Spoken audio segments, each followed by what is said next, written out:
Hi, my name is Arunima Sinha, and I have been an English educator close to a decade now. Wanting to become a school teacher, even our time, especially after having good results, was considered quite unambitious. Okay, but I had a lot of noble intentions and great objectives behind wanting to become an English teacher. To let my students know the magic in literature, to be able to express themselves, to maybe perhaps write poetry themselves and understand how literature can heal life, how to understand life, how to make your, create or enhance or empower your own voice, all these kind of noble objectives I had. And for quite a number of years, I felt that I was doing justice to my profession because I feel the purpose of your life should be always above you. Okay, and I believe we are all born to help each other. However, in the process, in your own profession, there comes a time where you realize that you need upgradation. Okay, you need to grow further to be better able to help out with your own work. So that point came last year, and I've been upgrading myself with a number of other aids, and I've tried to learn anew. And I've seen that students in making students understand why is your voice important, number of other things also come into play. Okay, like the selection of their own career, and that may actually slip in through parental issues, that may actually slip in through peer pressure, that may actually slip in through teacher disconnect.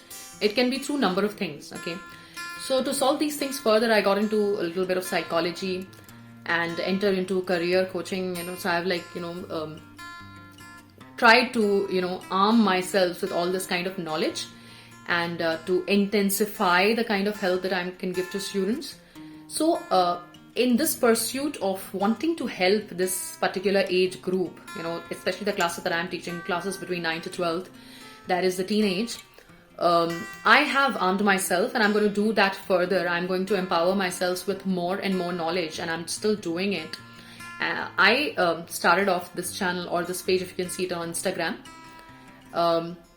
not just to grow myself, but also to help others in growing further. Okay, I would really appreciate and be very grateful if I'm given topics by the students themselves or by parents themselves, to discuss here. Of course, primarily I would start off with topics related to English language. Why I named it as the language of power, okay, by Arunima, because language is power in the first place. To be able to express and communicate, that itself is a lot of power, I'd say. And how to develop that kind of confidence, in expressing yourself. That is the entire notion and intention, objective behind making this particular channel or page.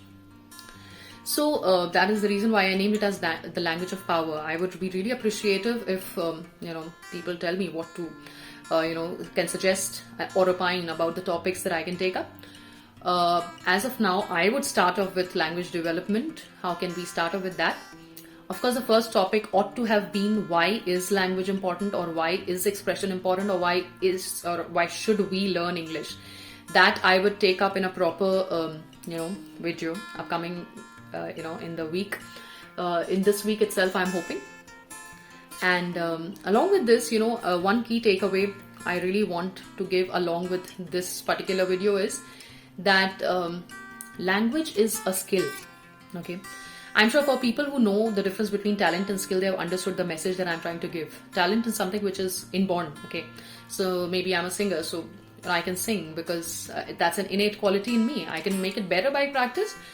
But language is something which is a skill which can be developed. Okay, it's not something which comes through birth. So the very first thing that says it's a skill, you can develop it. There are 4 skills involved in language building. Okay, listening, speaking, reading, and writing. Okay, so if you want to be a good speaker, you have to be a good listener. If you want to be a good writer, you have to be a good reader. So you need to read well.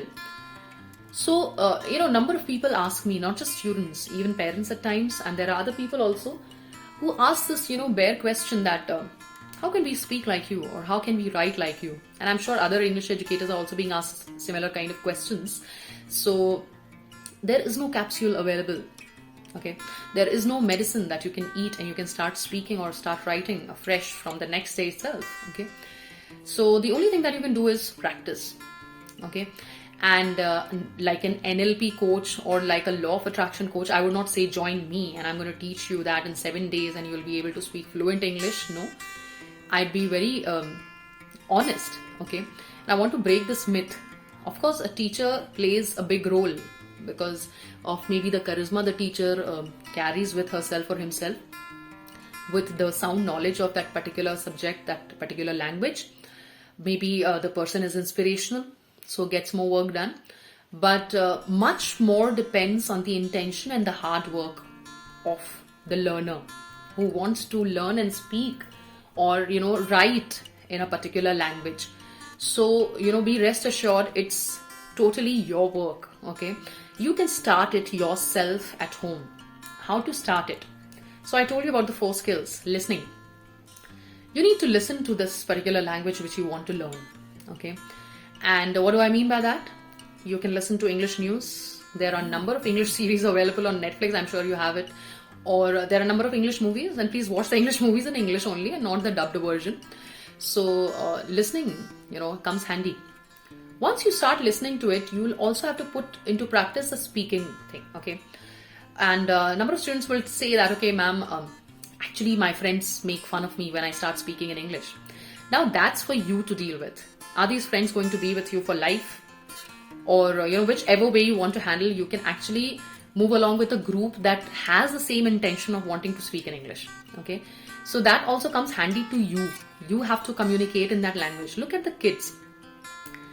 How does language acquisition happen? If you look at the younger kids at the age of 3, they start speaking that language which is being spoken at home. That's bare practice. Okay, so you can start off on your own. Of course, grammar comes as a corrective, because I've seen a lot of people paying too much attention on grammar, that if someone teaches me grammar, I'll be like a British English speaker. But that's not the truth. Grammar should be taken up later. I come from a background wherein I have not done a lot of grammar. Okay, I straight started speaking in English. And there are ways. Communicative language technique, I've done that in the university, in Delhi University, wherein only through these building up of skills, the language was taught and people became more confident. So the premise being that you need to have faith and not just let your internal language, the self-talk that you do with yourself, I'm very bad at it. Stop that. Okay, get into practice. Reading, there's a lot available that you can read. And writing, of course, you can do the writing skills which is available in CBSE, ICSE, IGCSE, wherever you are enrolled. But apart from that, I'd say that write from your heart or your mind what you feel or think. Try to address that. The ones who are there with me on Facebook or Instagram, I write like anything. Okay, it can be from my cooking experience to what my son said, or the movie I watched, or I chilled along with my friends. So start writing from your experience. When you talk from your heart or your mind, that is actually something. You learn how to express. Then you'll find out words. You'll go online, find out words. So there is this diligence, this hard work that you're going to put in by yourself, and you'll learn much better. Of course, a teacher can really help, but you need to first get started yourself. Okay, so these skills can really be enhanced sitting back at home. Anyway, I would try to add in as much as I can through my own knowledge, my experiential knowledge as an English educator. And as I said previously, I would really appreciate any opinions and suggestions upon this. And like a new YouTuber or an old one, whatever, I think everyone is talking about it. Please do subscribe. And I would say that, please get others also to subscribe. Please like and share my videos. And I'd really be appreciative even if some constructive criticism comes my way. Okay, so I'll see you very soon in the upcoming week with the video on why is language important, or why is expression important. Thank you so much.